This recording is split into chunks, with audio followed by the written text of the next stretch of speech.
आज की ताजा खबर।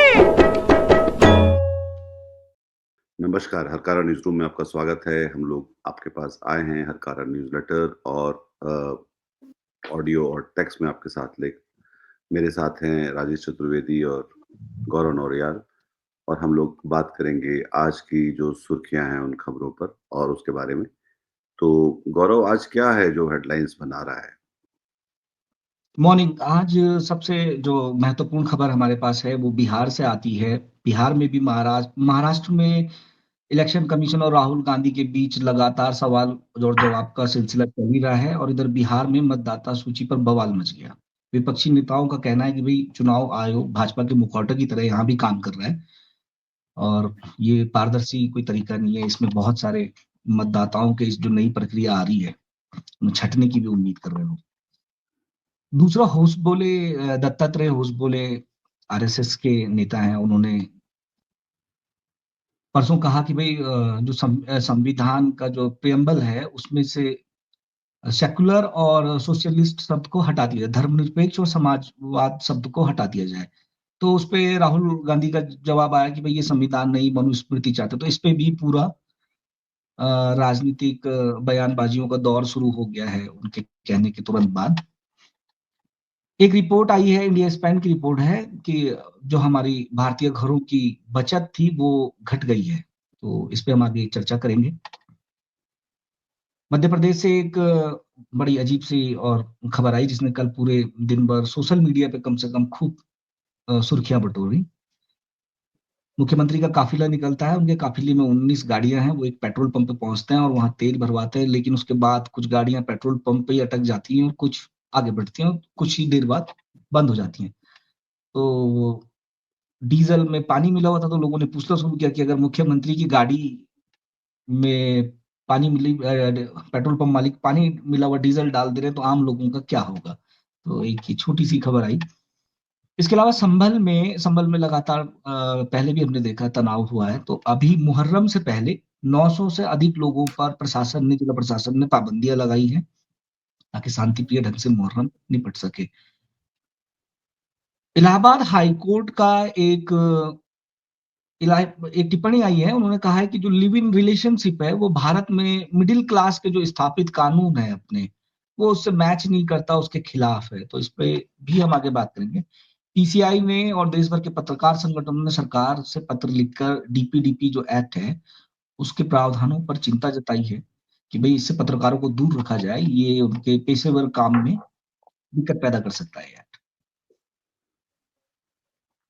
एक और खबर एमपी से आई है। वहां पे एक वीडियो वायरल हुआ है, गर्भवती महिलाओं और बच्चों को दिए जाने वाला जो पोषण आहार होता है, तो उसे जब तैयार किया जा रहा है वो प्रोसेस बहुत अनहाइजेनिक है। उसे पैरों से और सड़े हुए अनाज से तैयार किया जा रहा है। तो इस पे एक मूक नायक रिपोर्ट है, वो हमने कैरी की है। ट्रंप ने फिर से एक नया दावा किया है कि भारत अमेरिका और चीन के बीच में व्यापार समझौते पर हस्ताक्षर हो गया है और आगे वो भारत से भी एक बड़ी डील करेंगे। तो इस पे भी बात करेंगे। इसके जो हमारे पूर्व सीजीआई थे चंद्रचूड़, डीवाई चंद्रचूड़, उनको वन नेशन वन इलेक्शन से कोई ऐतराज नहीं है। तो ये भी एक छोटी सी खबर उनके मार्फत आई है। ये भाजपा का एजेंडा भी रहा है, वन नेशन वन इलेक्शन। तो उस पे अब चंद्रचूड़ की टिप्पणी आई है। एक खबर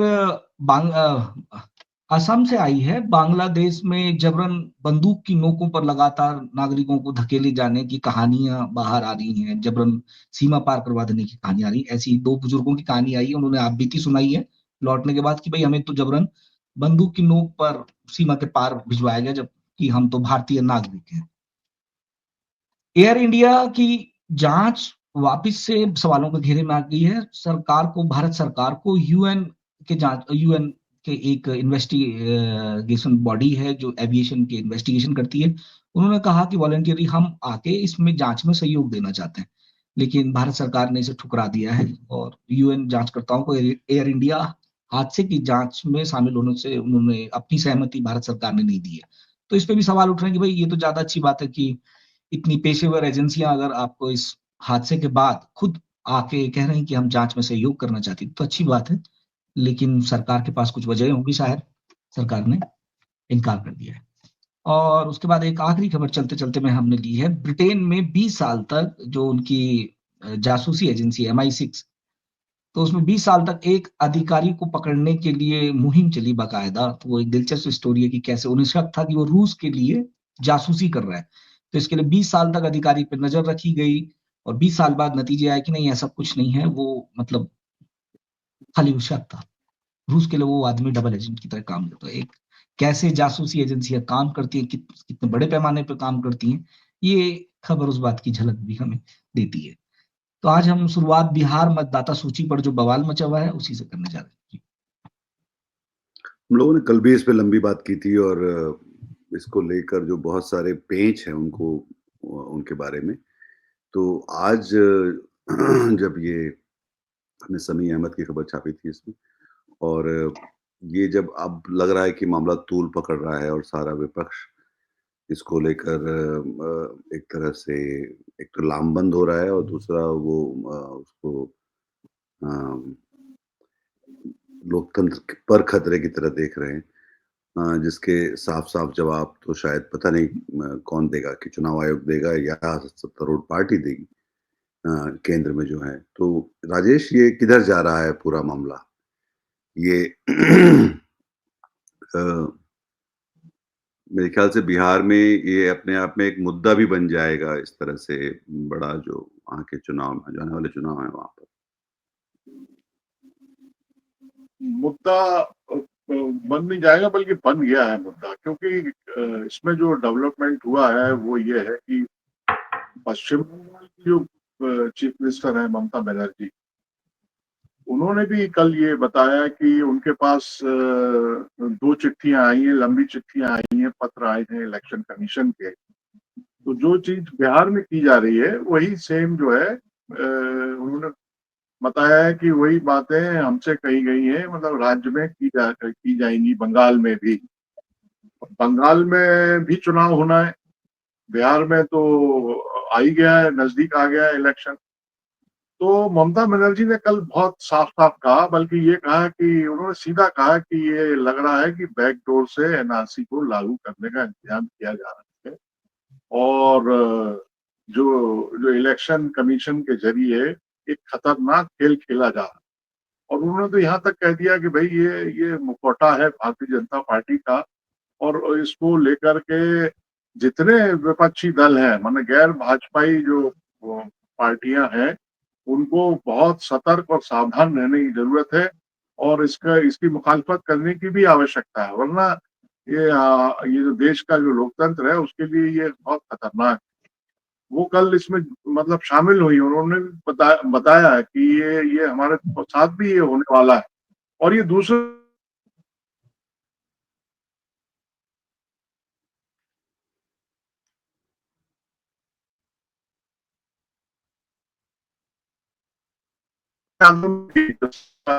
अध्यक्ष हैं,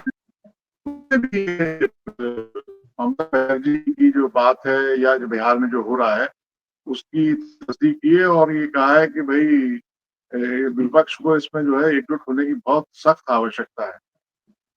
ये मतलब कुछ भी कर सकते हैं, और ममता बनर्जी जो कह रही है, तेजस्वी ने तो कल कहा ही, मतलब वो तो उनके तो राज्य में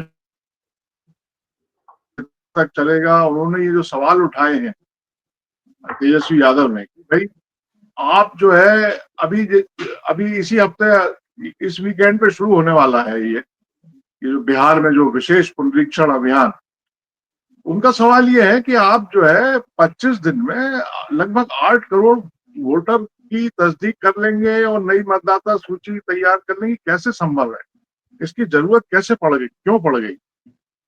और उन्होंने, ममता बनर्जी ने एक बात और कही है जो मैं भूल रहा था, कि इलेक्शन कमीशन ने जो कहा है वो ये कहा है कि जो मतदाता, युवा मतदाता हैं, उनसे ये मांगा जा रहा है कि भाई आप अपने माता पिता का जो प्रूफ है, बर्थ सर्टिफिकेट है, उसको लेके आइए। अब कोई मतदाता है, उसके माता पिता का अगर बर्थ सर्टिफिकेट बहुत अलग चीज है। पहले बर्थ सर्टिफिकेट इतने बनते नहीं थे। अच्छा, उनका नाम तो है मतदाता सूची में और बरसों से है माता पिता का, लेकिन अब उनसे ये कहा जा रहा है कि आप जो है बर्थ सर्टिफिकेट लेके आइए, तो बोले ये सीधे सीधे मतदाता सूची से नामों को अलग करने का मामला है, और वो मतलब माता पिता से बच्चों को अलग करने का मामला है, और ये पूरी तरह से मतलब अपने हिसाब से ही चल रहा है, और बीजेपी के इरादे ठीक नहीं है। तो ये पॉलिटिकल इशू तो बन गया है, बिहार के इलेक्शन के लिहाज से तो बिल्कुल बन चुका है, और अब आने वाले समय में बंगाल में भी चुनाव है और वहां चिट्ठियां पहुंची गई हैं, तो ये रहेगा अभी, मतलब इस पे होता रहेगा। हाँ इसमें जो है वो एक तो ये भी है कि मेरे ख्याल से चुनाव आयोग जो है कभी भी इतनी उसकी विश्वसनीयता के बारे में इतने सवाल कभी नहीं उठे जितने कि हाल में उठने शुरू हुए। वो चाहे ईवीएम को लेकर हो या क्या बोलते हैं ये महाराष्ट्र में जब ये हुआ उसको लेकर हो, जो तो ये एक बड़ा संस्थान है जिसकी अपनी स्वायत्तता भी है, संवैधानिक संस्था है, और उसके जो लोग चुने जाते हैं उनको लेकर भी कई बार सवाल खड़े हुए हैं। तो ये जिस धुरी पर लोकतंत्र एक तरह से चलता है या अपना रास्ता तय कर निकालता है, जब उसकी कील जो है हिली हुई दिखाई देने लगती है तो फिर एक ज़्यादा बड़ी चिंता का विषय है, सिर्फ राजनीतिक नहीं है। और दूसरा ये कि जब पहलगाम जब हो रहा था तो तब तो आपको सर्वदलीय लोग चाहिए थे जाके भारत की छवि सुधारने के लिए और आगे बढ़ाने के लिए। पर साफ झलकता है कि इस पर आपने विपक्ष के नेता पार्टियों से और सर्वदलीय बैठक करके इस बारे में कोई बात करना ज़रूरी नहीं समझा। तो ये जो हालाँकि ये सरकार जो है कोएलिशन और मिली-जुली सरकार गठबंधन की सरकार है, पर उसके बाद भी इसकी धौंस इस तरह से है कि हमें आपको कोई भी नीतिगत निर्णय करने से पहले, जिससे आम आदमी को और पूरे देश को और एक खास जनता को जहाँ पे चुनाव होने वाले हैं, उनके बारे में अगर कोई फैसला आप कर रहे हैं, तो आप सबको बता के और उसके बारे में एक सलाह-मशविरे करके क्यों नहीं कर रहे हैं? तो ये एक अलग ये भी एक लगातार दिक्कत है इस सरकार की, और उसमें चाहे वो किसान वाला मामला हो या सीएए वाला मामला भी हो, तो हर बार ये होता है कि एक फैसला जो है आप थोप देते हैं, फिर बाद में आप उसमें से आपको समझ नहीं आता कि निकले कैसे, क्योंकि जब उसमें फँस जाते हैं तो मुझे ऐसा लगता है कि ये मामला फँसने वाला है, और उसमें जितना भी जोड़-तोड़ आप किया जाएगा, अ, ये मामला उतना ज़्यादा मुश्किल होता चला जाएगा, खासतौर पर बिहार के लिए, और फिर वो उससे जो किरकिरी होगी, हमें पता है कि वो किरकिरी किस तरफ होगी और उसका क्या असर पड़ेगा। आगे चलते हैं, और वो है दूसरा जो खबर जो कल का एक बयान था, और उस एक बयान पे फिर कई सारे और बयान आए जो कि हुजबुल्ले साहब का था कि ये संविधान में से सेक्युलर सोशलिस्ट हटा देना चाहिए, और ऐसा उन्होंने अम्बेडकर की पैरोकारी करते हुए कहा कि जब उन्होंने ने लिखा था जैसे कि वो अ, संविधान सभा और का था हालाँकि, पर उन्होंने कहा कि अम्बेडकर ने लिखा था तो हम उसमें क्यों हम उसको एडिट क्यों कर रहे हैं? तो हालाँकि उस समय की जैसे कि ये ऐसा कह रहे हैं, वो उस समय भी एक प्रक्रिया के तहत ये चीज़ की गई थी, और अब उसको लेकर बाकी लोग सवाल उठा रहे हैं, और वो एक नया एक जैसे कि बिहार में ये जो बहस छिड़ी है बिहार की मतदाता सूची को लेकर, वैसे ही फिर से वो बहस जो हालाँकि ये आरएसएस का पुराना एक स्टैंड है, कि ये फिर से एक नया तरह का ध्रुवीकरण इस बारे में हो रहा है कि संविधान में समाजवाद और धर्मनिरपेक्षता होना चाहिए या नहीं होना चाहिए। हालाँकि जब भी पहलगाम के समय जब सिंदूर के समय जब वो विदेश सचिव जब बोल रहे थे, दुनिया को बता रहे थे कि भारत के बारे में कि हम पाकिस्तान से कैसे अलग हैं, तो उसमें वो भारत की धर्मनिरपेक्षता की सबसे ज़्यादा दुहाई दे रहे थे। राजेश? हाँ हाँ, ये बिल्कुल ठीक बात है, और इसमें जयराम रमेश ने जो कांग्रेस के जो कम्युनिकेशन डिपार्टमेंट के प्रभारी है, सांसद, उन्होंने हुजबोले साहब को एक ये चीज याद दिलाई है कि नवंबर 2024 में सुप्रीम कोर्ट ने जो टिप्पणी की थी, ये जो मामला है प्रस्तावना का संविधान की, वो सुप्रीम कोर्ट में भी गया था, तो उन्होंने उस फैसले की और टिप्पणी की याद दिलाई है कि उनको वो पढ़ लेना चाहिए, जिसमें सुप्रीम कोर्ट ने ये कहा था। और इसकी एक तो ये याचिका खारिज कर दी थी, ये जो 42वें संविधान संशोधन वाली, और उसमें ये कहा था कोर्ट ने कि भाई अब ये जो शब्द हैं ये व्यापक रूप से स्वीकार किए जा चुके हैं, और हम भारत के लोग इसके अर्थ को बिना किसी संदेह के समझते हैं। ये सुप्रीम कोर्ट ने इस मामले में जब ये याचिका पहुंची तो ये कहा। देखिए, ये मुझे ऐसा लगता है कि इसकी जो टाइमिंग है ना, ये जो हुजबुल्ले साहब ने इसको फिर से जो है रखा है पब्लिक डोमेन में, संघ के इस विचार को और इस सवाल को कि इसकी समीक्षा की जानी चाहिए, इसकी क्या जरूरत, ये था भी नहीं, जबरन इसको रखा गया संविधान में। इसकी जो टाइमिंग है ये थोड़ी सी ऐसा लग रहा है कि कहीं उल्टी ना पड़ जाए भारतीय जनता पार्टी की। खासकर आपको याद करना होगा कि 2015 में जब बिहार का इलेक्शन था तो मोहन भागवत जो संघ प्रमुख हैं, उन्होंने आरक्षण को लेकर के इसी तरह का सवाल उठाया था कि आरक्षण की क्या जरूरत है अब, और इस पे पुनर्विचार किया जाना चाहिए कि आरक्षण को हमको कब तक रखना है। तो ये साहब इसकी ऐसी प्रतिक्रिया हुई कि तमाम बीजेपी के नेताओं को और मुख्यमंत्रियों को, मतलब मध्य प्रदेश के मुख्यमंत्री मुझे याद है कि शिवराज सिंह चौहान होते थे, तो उन्होंने तो ये तक कह दिया था कि कोई माई का लाल नहीं है जो आरक्षण को खत्म कर देगा। आप समझ रहे हैं ना? तो ये जो शब्द हटाने की जो बात उठी है, अब बिहार का इलेक्शन आ गया, देखिए लालू यादव ने किस ढंग से उसको लपका।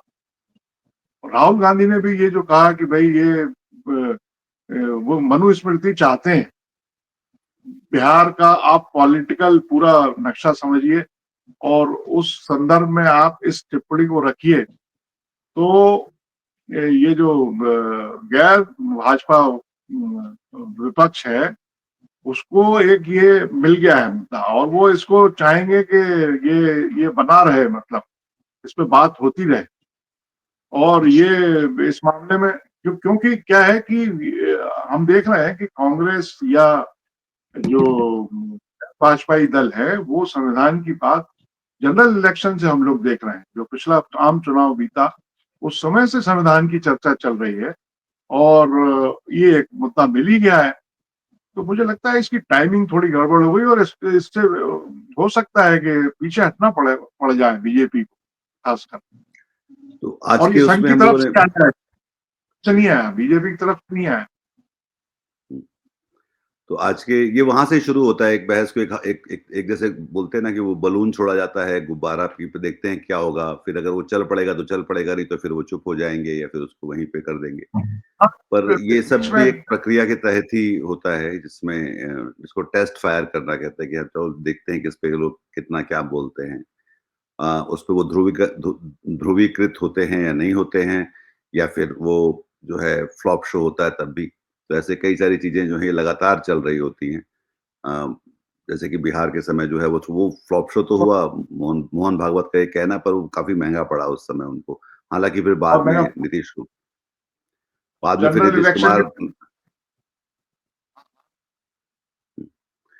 तो इसके बाद जो है हम लोग चलते हैं, जो एक अकादमिक हैं और प्रोफेसर हैं आनंद तेलतुंबडे। उन्होंने वायर में एक भारत की जो है, जैसे हम अम्बेडकर के बारे में बात करते हैं, अम्बेडकर के संबंध में भी हैं और दलित हैं और अकादमिक हैं। तो इन्होंने एक नरेंद्र मोदी के 11 साल पे एक पूरा एक तरह से उनका ऑडिट किया हुआ है, और उसमें उन्होंने कई सारे बिंदु गिनवाए हैं जिसको लेकर भारत में क्या क्या चीजें हुई हैं 2011 से लेकर और अब 2025 तक। तो उन्होंने कहा है कि जो सांप्रदायिक घटनाएं थी वो 600 के आसपास होती थी 2011 से 14 तक, ये डेटा देख के बता रहे हैं, और 2017 से 22 औसत सालाना घटनाएं 1000 से अधिक हो गई हैं। गौहत्या के मामले 2014 से 24 के बीच, गौहत्या पर हिंसा के मामले 300 से अधिक हो गए हैं। हेट स्पीच 5 गुना ज़्यादा बढ़ी है और पुलिस की जो उसमें प्रतिक्रिया कमज़ोर रही है। भारत की जो प्रेस फ्रीडम जो है, प्रेस स्वतंत्रता रैंकिंग 140 से गिरकर 161 हो गई है। देशद्रोह के जो मामले थे वो 160% बढ़े हैं और विश्वविद्यालयों में इतिहास और असहमतिपूर्ण विचारों का दमन बढ़ा है। मुस्लिम सांसदों की संख्या 30 से घटकर 24 हो गई है और पहली बार ऐसा है कि मोदी कैबिनेट में कहीं कोई मुस्लिम मंत्री अब इस देश में नहीं है, हालांकि वो इस देश के 18% के आसपास उनकी आबादी है। सीएए और एनआरसी ने नागरिकता की परिभाषा को हिंदू पहचान के इर्द-गिर्द केंद्रित कर दिया गया है और दलितों के खिलाफ भी अपराध बढ़कर जो 39,000 थे 2013 में, 2022 में वो 50,900 हो गए हैं। तो ये लगभग इसमें 30% के आसपास बढ़त हुई है। फिर आदिवासी अधिकारों के कटौती हुई है और वन भूमि के बारे में उन्होंने बताया कि विस्थापन बढ़ा है जंगलों में। फिर उसके बाद जो गैर हिंदी भाषी प्रदेश है उन पे हिंदी थोपने का भी एक नया अभियान इसका शुरू हुआ है, जो पूर्वोत्तर और तमिलनाडु में विरोध हुआ है। तो इस तरह के उन्होंने काफी सारे बातें की हैं। इसमें 20,000 से ज्यादा एनजीओज के लाइसेंस रद्द करने की बात है, जिसके उस पर था कि वो विदेश से पैसा आता है। हालांकि इस पर अदालत का भी कहना है कि इसका क्या मतलब है कि वो अगर विदेश से पैसा आएगा तो क्या वो सरकार के विरोध ही में काम करेगा या देश के विरोध में ही काम करेगा, ये इस बात को साबित करने का भी कोई मेहनत जो है सरकार ने कभी नहीं की इस बारे में। और खास तौर पर ईसाई मिशनरी और अल्पसंख्यक क्षेत्रों में जहाँ एसएचओ उसको हुआ, सबको उन्होंने कहा कि ये सबसे आसान टैग जो आप सुनने को मिलता है वो देशद्रोही होने का है इन सारे जगहों पे। तो ये एक तेलतुंबड़े की बड़ी मतलब एक एनालिसिस है और मेरे ख्याल से जब ये 11 साल पूरे हुए हैं तो ये कई तरह से कई जगह पे हो रहा है। हम लोगों ने एक हेट क्राइम पर भी रिपोर्ट को छापा था, कई जगह पे हुई है वो और इस पे आप हरकारा का जो एक वीडियो है वो भी देख सकते हैं, जो कि हमारे यूट्यूब चैनल पर है और क्या बोलते हैं बाकी जगह भी लोग उसको साझा कर रहे हैं, जो कैसे भारत में नफरत को लेकर जो हिंसा है वो बढ़ती चली जा रही है। बचत और कर्ज लेने के तौर तरीकों के बारे में विजय जाधव ने एक इंडिया स्पेंड में एक लंबा सा डेटा बेस्ड स्टोरी की। इंडिया स्पेंड एक बेहतरीन वैकल्पिक मीडिया की साइट है जहाँ पे डेटा को लेकर वो लोग काफी सारा काम करते हैं और उसके आधार पे एक समझ बनाते हैं। तो ये जो खबर है जिसमें दरअसल एक कोविड के बाद से जो पूरा हम समाज जो जिस तरह से खुद को बनाने की कोशिश कर रहा है और जिनके पास बहुत सारे इसको कहते हैं कि सुरक्षा के आर्थिक सुरक्षा के इंतजाम नहीं है, वो खासे अभी तक वो शायद उबर नहीं पाए हैं। गौरव जी, तो 2022-23 में ये रिपोर्ट के मुताबिक रिपोर्ट कहती है एक औसत भारतीय परिवार ने 1 लाख की बचत की, लेकिन साथ में 53,000 रुपए का कर्ज भी जोड़ा है। और जो ट्रेडिशनल तरीके थे बचत के, मतलब पुराने जो तरीके हैं लोगों के, वो अभी भी लोकप्रिय बने हुए हैं। शेयर बाजार, सरकारी बॉन्ड, पेंशन, इनमें निवेश की प्रवृत्ति इधर बढ़ी है, रिपोर्ट कहती है जी। और इसके तो अलावा राजेश मतलब जो भारतीय जो हैं वो जमीन जायदाद, सोने, भौतिक संपत्तियों इस ओर ज्यादा झुकाव दिखा रहा है। भारतीय घरों ने 63,397 करोड़ मूल्य के गहने खरीदे सोने चांदी के। तो ये भी रिपोर्ट में दर्ज, मतलब उनकी जो निवेश की प्रवृत्ति है वो अभी भी पुराने जो तरीके थे उसी में जी। इसमें ये भी एक महत्वपूर्ण तथ्य इसमें ये भी दिया गया है कि 2023-24 के अंत तक भारतीय घरों के पास कुल वित्तीय परिसंपत्तियां 320 लाख करोड़ रुपए की थी, जबकि कुल देनदारियां 121 लाख करोड़ रुपए तक पहुंच गई। यानी कर्ज अब कुल संपत्तियों का 55% तक पहुंच गया है। कर्जा 55% तक पहुंच गया है, जो पिछले 50 वर्षों में सबसे ऊंचा स्तर है। पिछले 50 वर्षों में, 5 दशकों में सबसे पीक है ये मामला। माने इसके मुकाबले 55% तक कर्ज का वो पहुंच गया है। ये भी एक बड़ी इंपॉर्टेंट इसमें बात कही गई है। मतलब इसमें विशेषज्ञ ये कह रहे हैं कि भाई ये जो प्रवृत्ति दिख रही है, ये जो ट्रेंड दिख रहा है, इससे हमारी घरेलू अर्थव्यवस्था के लिए भी संकट खड़े हो सकते हैं। इस ट्रेंड को देख के वो कह रहे हैं।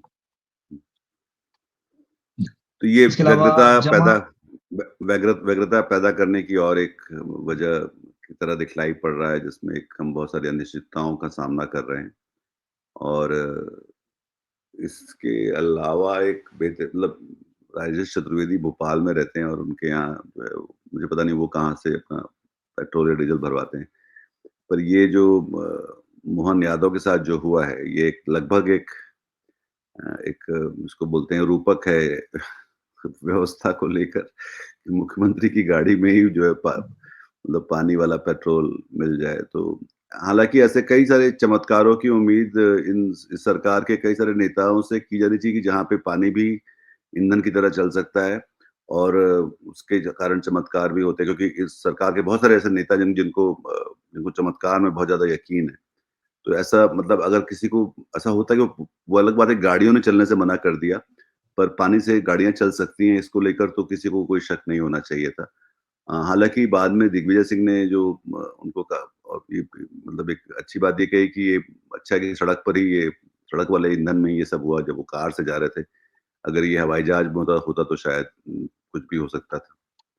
तो हाँ, वो ये यही उन्होंने एक वन लाइनर दिया कि गनीमत है कि मुख्यमंत्री जी के स्टेट प्लेन में जो है नहीं डला ये।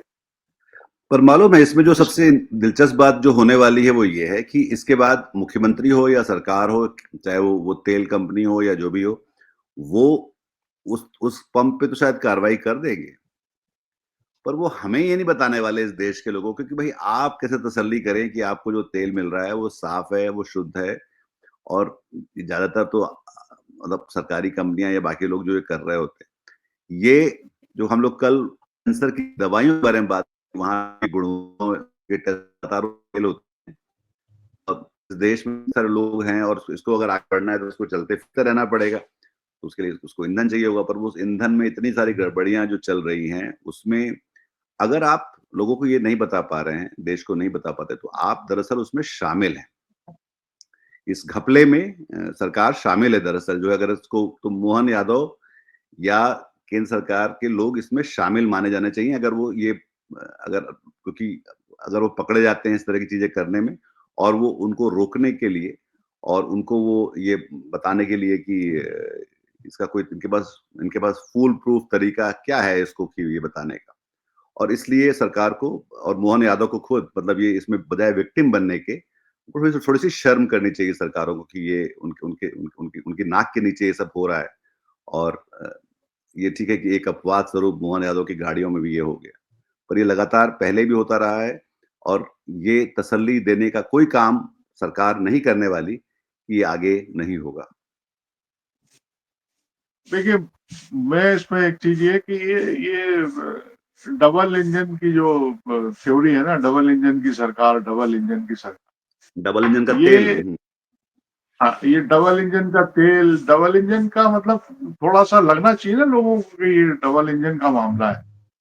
तो अगर ऐसे नहीं होगा तो फिर लगेगा कैसे, लोगों को कैसे एहसास होगा कि डबल इंजन का मामला चल रहा है। तो भोपाल में मतलब एक एक पुल बनता है, एक पुल, वो उसको जो है उसका जो नक्शा है, उसकी जो डिजाइन है वो ऐसी बना दी जाती है कि वो 90 डिग्री का कर्व ले रहा है। वो मतलब समकोण बना दिया उन्होंने। अब रेलवे रेलवे का ब्रिज है वो, और मतलब 90 डिग्री का टर्न ले रहा है व्यक्ति। आप आए और ऐसे एकदम, अब क्या होगा आने वाले टाइम में। तो जो राज्य के मुख्यमंत्री साहब हैं, उन्होंने कह दिया कि भाई जब तक ये ठीक नहीं होगा तब तक इसका बन के तैयार हो गया। वो पुल बन के तैयार हो गया, मतलब लोगों को जानकारी मिल गई कि ये ऐसा पुल बना दिया है, एकदम नायाब 90 डिग्री का उसका जो है वो दिया है, और पूरी दुनिया भर में उसकी पब्लिसिटी हो गई। अब मुख्यमंत्री जी कह रहे हैं कि भाई हम जब वो ठीक हो जाए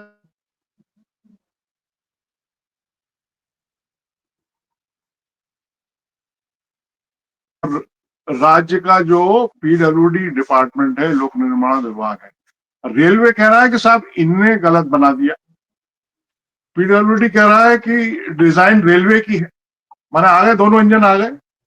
अब ये पेट्रोल का जो, सॉरी, डीजल का जो मामला है, इसमें जो है, जो फूड एंड ड्रग्स डिपार्टमेंट होता है, control department, food and drugs control department, उसका काम है वही हम लोग जो 2-3 दिन से लगातार चर्चा कर रहे हैं, दवाओं के मामले में भी की थी, कि आप रूटीन बेसिस पे ये चेक क्यों नहीं करते हैं कि इसमें पेट्रोल में केरोसिन मिलाया जा रहा है कि पानी मिलाया जा रहा है, क्या मिलाया जा रहा है, क्या नहीं मिलाया जा रहा है, वो आप करते नहीं है। तो वो ये हो गई। अब पेट्रोल पंप है किसके अधीन? वही डबल इंजन आ गया, और डबल इंजन आ गया, इंडियन ऑयल कॉर्पोरेशन, ओएनजीसी वगैरह वगैरह सब आ गए। तो डबल इंजन का ये सब, ये मतलब एक एक्स फैक्टर है, इसको मतलब चल रहा है, और इसके रोज जो है ना कोई एक एग्जाम्पल आ जाता है। हम लोगों ने गुजरात में देखा, देखिए कितने वो पुल वुल गिर गया था, कितने लोग खत्म हो गए थे, कोई जवाबदेही वगैरह कुछ होता नहीं है। 1 दिन 2 दिन मीडिया में आ जाती है चीजें, और फिर जो है वो मावा बिकने लगता है, और फिर वो दिवाली आ जाती है, होली आ जाती है, फिर वो चेक करने पहुंच जाता है। तो मुख्यमंत्री जी की गाड़ी में डल गया, लीजिए अब आप, और वो धक्का लगाते हुए दिख रहे हैं लोग, उनके जो काफिले के लोग हैं, मतलब बड़ा जबरदस्त है। अच्छा, लोग भी मजे ले रहे हैं, सुबह उठे, अखबार पढ़ रहे हैं, तो उसमें देख रहे हैं, चर्चा हो रही है 10 मिनट, फिर लोग भी भूल गए, फिर महीना हो गया, 2 महीना हो गया, और फिर जब चुनाव का वक्त आ गया, हो गई, जानती है, पॉलिटिकल पार्टीज भी जानती है, लोग भूल जाते हैं, और फिर लोग लग जाते हैं, और पानी फिर मिलने लगता है डीजल में। अभी 2-3 दिन पेट्रोल पंप कर दिया गया है, वो 2-3 दिन चीजें ठीक रहेंगी, और फिर उसके बाद फिर वो सब मिलने लगेगा। और फिर कोई गाड़ी रुकेगी जैसे ही काफिले की, तो फिर जो है 2-3 दिन हो जाएगा, फिर हो जाएगा। हाँ, मतलब इसका वही है कि सरकार जो है वो मतलब हमको वही बहुत ऐसा विश्वसनीयता बढ़ाने के लिए जिसपे जहाँ-जहाँ भी वो चौकीदार हैं गुणवत्ता के लिए, जहाँ पे डिलीवरी है, पब्लिक डिस्ट्रीब्यूशन है। जैसे एक और रीवा से कोई वीडियो आया है जिसमें वो खराब अनाज को रौंदते रहे पाँव से और उसको बना बना के जो मूक नायक की खबर है, जो भी वो भी एक वैकल्पिक मीडिया का एक सशक्त प्लेटफ़ॉर्म है। तो उसमें जो पोषण आहार है जो बच्चों को आइसीड महिला बाल विकास को उसको पाँव से रौंदा जा रहा है और एक अनहाइजीनिक तरीके से उनको खिलाया जा रहा है। तो वो भी मतलब ये मध्य प्रदेश सरकार के पास शर्म करने की बहुत सारी वजह हैं, पर दरअसल वो कुछ होता क्यों नहीं है, ये सवाल ज़्यादा बड़ा है कि और इसपे हम लगातार देखते रहे हैं वो कई सालों से, जब शिवराज चौहान थे तब भी और अब भी जो चल रहा है वहाँ पे। ट्रम्प ने जो है फिर से ट्रम्प की बयानबाजियाँ जो हैं वो खत्म होने तो आने नहीं, रोज़ एक नया शगुफ़ा छोड़ते रहेंगे और लोग, पूरी दुनिया जो है उसको लेकर हमेशा से अपनी उथल-पुथल मचती रहेगी उसको लेकर।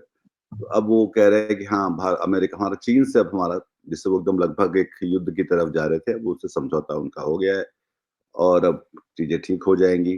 फिर उन्होंने भारत के बारे में भी कहा कि इसके बाद हम भारत से भी, क्योंकि उसकी तारीख जो तो उन्होंने डेडलाइन दे रखी थी, हालाँकि उनकी डेडलाइन्स का भी कोई बहुत अधिक मतलब नहीं है क्योंकि वो सब चीज़ें बदलती जाती हैं, कुछ भी चीज़ स्थिर नहीं है उनके दिमाग के समय। तो वो अब कह रहे हैं कि भारत के साथ उनका इसके बाद वो समझौता, बहुत बड़ी डील होने वाली है भारत के साथ, क्योंकि डोनाल्ड ट्रंप एक बड़े डील मेकर हैं और वो हर चीज़ को डील की तरह ही देखते हैं। वो डील पूरी हो या ना हो, जैसे कि वो डील जो पुतिन से करने वाले थे वो अभी तक पूरी हुई नहीं है, यूक्रेन के साथ अभी भी जंग चल रहा है। नेतन्याहू से वो इज़राइल में वो युद्ध रुकवाने वाले थे और वहाँ पे तो उसमें भी कहीं कुछ नहीं होता दिखलाई पड़ता है। तो ये एक है, पर ये फिर चंद्रचूड़ का भी एक रिपोर्ट आई है जिसमें वो कह रहे हैं कि संवैधानिक तौर पे कोई दिक्कत नहीं है कि हम एक साथ सारे चुनाव इस देश के कराएं। तो वो भी एक दिलचस्प है कि वो उनका ये कहना है कि देश के मतदाता भोले नहीं हैं और उन्हें आसानी से नहीं बहकाया जा सकता। बहकाया तो जा सकता है शायद, पर आसानी से बहकाया नहीं जा सकता, और इसलिए ये तो इस पे लगातार एक लंबा केस सरकार बना रही है कि एक साथ देश के सारे चुनाव कराए जाएँ, लोकसभा के, विधानसभा के, ताकि जो है वो, हालाँकि ये बात अजीब और मुश्किल भी है, क्योंकि जिस तरह की लगातार विश्वसनीयता का संकट से जो चुनाव आयोग गुज़र रहा है, और जो डिलीवरी चाहिए उसके लिए, जो मैकेनिज़्म चाहिए उसके लिए, वो सरकार कैसे कर सकती है या करेगी। उनसे यूपी का चुनाव तो एक बार में हो नहीं पाता, कि वो उसको भी वो 10 से 15 या 8 या 9 बार में करते हैं। जहाँ-जहाँ भी उन्हें चुनौतियाँ होती हैं, वो चुनाव एक राज्य के भीतर भी 1 दिन में नहीं हो पाता। तो पूरा देश का चुनाव एक दिन एक ऐसे कर लेंगे वो, तो ये भी एक तरह हाँ, की, वो इतना तो नहीं, पर इसमें तो पता कई नहीं वो भी एक, महीनों की लंबी प्रक्रिया, इसमें कई महीनों की लंबी प्रक्रिया में देश के घुसने का भी संकट है ना। अगर आप वन नेशन वन इलेक्शन में अगर चले भी जाते हैं सपोज, तो इतने बड़े देश में इलेक्शन करना, आप जैसे कह ही रहे हैं कि 8-8 चरण और 11-11 चरणों में छोटे-छोटे राज्यों के भी चुनाव निपट रहे हैं। तो ऐसे में तो ये पूरी प्रक्रिया 3 महीने और 4 महीने की हो जाएगी, इलेक्शन की। तो हाँ, मतलब मेरे ख्याल से इसका एक एंगल ये है कि एक ऐसा समझा जाता है, जो जो शायद जो सत्ता में होता है वो समझता है कि वो हमेशा के लिए है, तो उसके अपने हिसाब से उन चीज़ों को करता सेटिंग है। या सेट करने चल लगता है कि हाँ, तो जैसे कि अब ये बात मतलब राजनीतिक सहूलियत की है कि नरेंद्र मोदी एक अपने आप में एक ऐसे मजबूत और ऐसे नेता हैं, असरदार, प्रभावी नेता हैं, जिनके हिसाब से अगर वो रहेंगे तो अगर आप केंद्र में जीत रहे हैं, तो अब राज्य में भी कुछ वोट स्विंग कर ही लेंगे उस तरह से। पर ये ऐसा हमेशा रहेगा लंबे दौर के लिए, या फिर इसमें जो बुनियादी जो सवाल हैं कि भारत जो है वो राज्यों का एक जिसको बोलते हैं कन्फेडरेशन है जो स्टेट्स का, तो उनको उसके हिसाब से हम देखेंगे, या एक केंद्रीय चीज के साथ देखेंगे कि वो, तो ये जो दूसरा जो बदलाव हुआ है मेरे ख्याल से, इनका जो इनकी फिलॉसफी या इनकी जो अप्रोच है आरएसएस की, जो जो लगातार हम देखते आए हैं, तो उसमें वो है कि वो केंद्र को बहुत मजबूत करना चाहते हैं, बजाय राज्यों की स्वायत्तता को लेकर, चाहे वो टैक्स का शेयर हो, चाहे वो मनरेगा का जो पैसे देने हो वहां पे हो, आवंटन को लेकर बहुत सारे सवाल हैं उस तरह के। तो इसलिए ये ये इसलिए इसका एक ज़्यादा मतलब है राजनीति, और इसको बोलते हैं कि अ, राज्यों के अधिकार को लेकर, जिसको ज़्यादा बड़ा सवाल शायद उठाया जा रहा है। और दूसरा फिर ये है कि मुझे थोड़ा-सा ये भी समझ में नहीं आया कि जो तो जैसे एक जगह एक साथ चुनाव हमने कर लिए, और फिर किसी एक राज्य की सरकार गिर गई, तो वो चुनाव फिर अगली बार जब होगा तभी होगा, या फिर बीच में हो जाएगा, जब उसके मध्यावधि वहाँ होंगे या नहीं होंगे? तो हर किसी का कैलेंडर अपने हिसाब से चलता है, उनकी उनकी ज़िंदगी अपने हिसाब से चलती है, उस राज्य के लोकतंत्र की, या अ अ, केंद्र की भी। राजेश? हाँ, इसीलिए इसीलिए ये है ना कि इसीलिए वो आसार पहले पहले होते ही थे। तो शुरू जब देश आज़ाद हुआ, शुरू के चुनाव हुए, वन एक ही इलेक्शन हुआ, दोनों के साथ-साथ हुए, राज्यों के और केंद्र के चुनाव, लोकसभा के। मगर फिर वो जैसे-जैसे देश की आबादी बढ़ी और चीज़ें बढ़ी आगे, तो उनको लगा कि भई इसको एक साथ कराना मैनेज नहीं कर पाएँगे हम। और आज की डेट में तो बहुत ज़्यादा विस्तार हो गया है, आबादी भी बढ़ गई है, मतदाता बढ़ गए हैं, आपको इंतज़ाम उस स्तर के करने हैं। और अब तो वो जो डिलिमिटेशन होने वाला है, जो डिलिमिटेशन होने वाला है, उसके बाद तो लोकसभा में और सीटें बहुत ज़्यादा बता रहे हैं कि 800 करीब हो जाएँगी। तो मतलब और वो मतलब इसका कनेक्शन भी लोग बता रहे हैं कि भई ये परिसीमन और एक साथ चुनाव कराने का भी आपस में कनेक्शन है। दक्षिण के राज्यों की चिंता भी यही है कि भई वो परिसीमन में हमारी सीटें तो उतनी नहीं बढ़ेंगी, जितनी उत्तर भारत में, या जो हिंदी पट्टी है, या दूसरे शब्दों में जहाँ आज की स्थिति में भारतीय जनता पार्टी का असर है, वहाँ सीटें बहुत ज़्यादा बढ़ जाएँगी उस अनुपात में। तो ज़ाहिर है उसका जो लाभ है परिसीमन का, वो भारतीय जनता पार्टी को मिलेगा।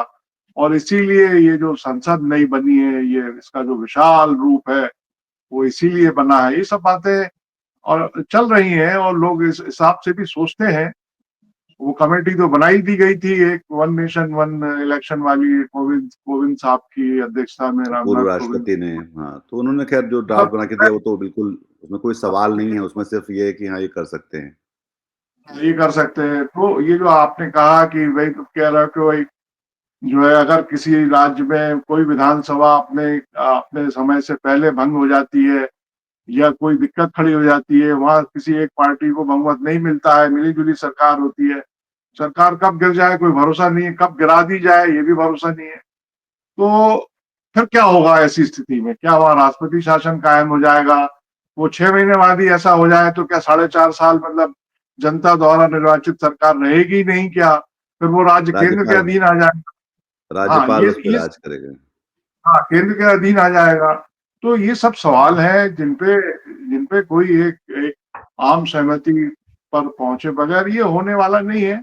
अब ये एक्सरसाइज ये चलती रहती है, इससे भी हैमरिंग होती है मतदाता की। ये सब मतलब ये अस्त्र है, ये सब फेंके जाते हैं और ताकि फिर वही बात है कि इस पे बात होती रहे, इस पे ऊर्जा खर्च होती रहे और जो हमारी जरूरत के सवाल है उन पे बात हो ही नहीं रही है।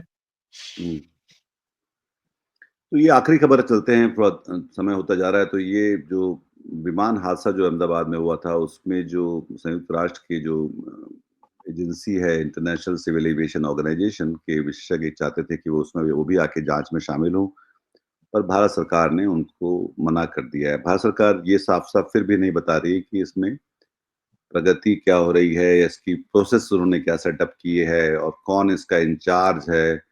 तो गड्ड-मड्ड बातें कर रहे हैं, कई दिन हो गए हैं, जैसे कि हमने पहलगाम के समय भी देखा कि कौन इंचार्ज है इसका हमें पता नहीं है, किसकी जवाबदेही तय हुई हमें नहीं पता है। तो ये अभी तक ऐसा लग रहा है कि ये विमान हादसे की का ज़िम्मेदारी किसकी थी? इसमें गफलत कहाँ हुई? ये कोई हम साफ-साफ बताने की तरफ जाते हुए नहीं दिखलाई दे रहे, क्योंकि न तो हम उन लोगों को, जो लोग मारे गए, उनके परिवारों को, ना ही देश को और ना ही दुनिया को ये विश्वास में लेने की कोशिश कर रहे हैं अपनी पारदर्शिता और अपनी प्रक्रिया के साथ कि दरअसल हुआ क्या था और हम उसको लेकर कर क्या रहे हैं। और जब तक ये नहीं होगा तब तक हम जिन लोगों को जिन्हें सरकार पर सवाल करने चाहिए, उन्हें सवाल करने चाहिए, नहीं तो ये सब जो है गुपचुप करके चीज़ें जैसे दब जाती हैं। जैसे कि देश ने सवाल पूछना लगभग बंद कर दिया है कि सुरक्षा चूक क्यों हुई थी पहलगाम में। अब हम अमरनाथ यात्रा की तरफ चल पड़े हैं और ये सवाल पूछना कि फिर सुरक्षा चूक क्यों हुई थी, इंटेलिजेंस फेलियर क्यों हुआ था, डिप्लॉयमेंट की ज़िम्मेदारी किसकी थी, वो जो सारे सवाल महत्वपूर्ण थे। न्यूज़ एजेंडा एक तरह से बार-बार रोल होता रहता है और चीज़ें हम आती हैं और हम उनको भूल जाते हैं। तो एक जागरूक जनता और एक जागरूक देश वो होता है जो कि उन सवालों को भूलता नहीं है और उनको उनके पास वापस आके पूछता है कि भाई उसका आपने क्या किया था? और वो हमारे राजनीतिक भी, क्योंकि इस उसका शिकार हो चुके हैं, जो इसको बोलते हैं मीडिया के ट्रेंडिंग, उसका कि आप ट्रेंडिंग के साथ ही चलना चाहते हैं। पर ये सवाल ज़रूरी हैं, क्योंकि वो वहाँ पे अगर नहीं करेंगे तो फिर आपने यहाँ भी नहीं करेंगे आप। विमान हादसे को लेकर भी आप नहीं करेंगे, आगे कुछ और होगा तो वहाँ भी सवाल वो नहीं करेंगे। तो ये जो सवाल ना पूछने की जो, और ये जो है ना कि सरकार में इतना ज़्यादा विश्वास जताना कि ये सब कुछ सही कर रहे हैं, तो ये भी दिख रहा है, जैसे कि आनंद एलमुन की जो रिपोर्ट के बारे में हम लोगों ने भी पढ़ा। राजेश, आप कुछ कह रहे थे? नहीं, मैं ये कह रहा था कि ये जो सवाल की जो बात है ना, एक सवाल ये ट्रम्प साहब की जो डील वाला जो चल रहा है, अब ये भारत के साथ डील चाइना के साथ कर ली है, भारत के साथ भी डील होने वाली है। उसमें भी एक सवाल ये उठ रहा है कि भाई क्या भारत जो है अमेरिका को मतलब ये अपना जो एग्रीकल्चर का जो मार्केट है या जो कृषि का मामला है वो अमेरिका के हवाले कर रहा है क्या? क्या वहाँ का अमेरिका का मक्का और गेहूं जो है भारत में मतलब अब रात में आने वाला है? मतलब हमारी जो इकोनॉमी है वो 55-60% जो है कृषि पे निर्भर है। तो क्या हम अमेरिका के लिए पूरा खोल रहे हैं? तो ये जो सवाल है, ये इसके सवाल की कहीं कोई मतलब सवाल तो हो रहा है, कहीं-कहीं सवाल हो रहा है कि बताया क्यों नहीं जा रहा पार्लियामेंट को, संसद को ये कांग्रेस ने भी उठाया है सवाल कि भाई लोगों को बताइए क्या डील होने वाली है, क्या पूरा इंपोर्ट मतलब जो टैक्स फ्री होने वाला है, क्या चल क्या रहा है, लोगों को बताइए, डिस्कस करिए। दूसरा, आपने अमरनाथ यात्रा का जिक्र किया। अब अमरनाथ यात्रा जैसे ही खत्म होगी तो फिर वो मुहर्रम तो चल ही रहा है, शुरू हो गया है, 900 लोगों पे पाबंदियां लगा दी गई हैं संभल में। तो इसके बाद कांवड़ियों की यात्रा आ जाएगी। तो हम ये यात्राओं में लगे रहेंगे, कोई एक एजेंडा, कोई एक नैरेटिव मतलब बनाने का इस तरह की चीजों में लगा दिया जाता है, और जो बुनियादी सवाल है वो कहीं पीछे चले जाते हैं। तो वो है, तो अभी अमरनाथ के बाद कांवड़ियों ये की यात्रा सरकार आने वाली है। सरकार लंबे वक्त से दिख भी रही है ना कि उसे जवाबदेही वाला कॉलम नहीं चाहिए, उसे गवर्नेंस वाला कॉलम चाहिए जहां से वो सब कुछ चीजों को तय करे और उनसे बदले में पूछा भी ना जाए। जी। तो इन 11 सालों का एक बड़ा हासिल ये भी है कि इसकी लोग जो हैं सरकार विश्वास में लाने के लिए लेने के लिए तो जो पता नहीं क्या कर रही है कि उसको लेकर हमेशा से एक तरह की क्या बोलते हैं संदेह से बने रहते हैं, किसी को कुछ पता नहीं कि क्या हो रहा है, प्रेस से बात नहीं करेंगे, आप प्रक्रिया नहीं बताएंगे, जवाबदेहियां तय नहीं करेंगे, और फिर जो है आप जो इस देश का तंत्र है वो इस देश के जन को जनतंत्र के नाम पे उसी को शक के घेरे में बार-बार खड़ा करता रहेगा, और फिर हम सब उसको लेकर जो है भारत माता की जय भी कहते रहेंगे। तो आज के लिए इतना ही, हम लोग अब मिलेंगे आपसे सोमवार को। इस बीच आप हमारे वीडियोस देखिए, इस वीडियो को भी लाइक करिए, सब्सक्राइब करिए और अपने हम ख्याल लोगों के साथ साझा करिए। अपना ख्याल रखिए और फिर मिलते हैं। नमस्कार। आज की ताजा खबर, आज की ताजा खबर, आज की ताजा खबर। आओ काका जी इधर, आओ मामा जी इधर, सुनो दुनिया की खबर।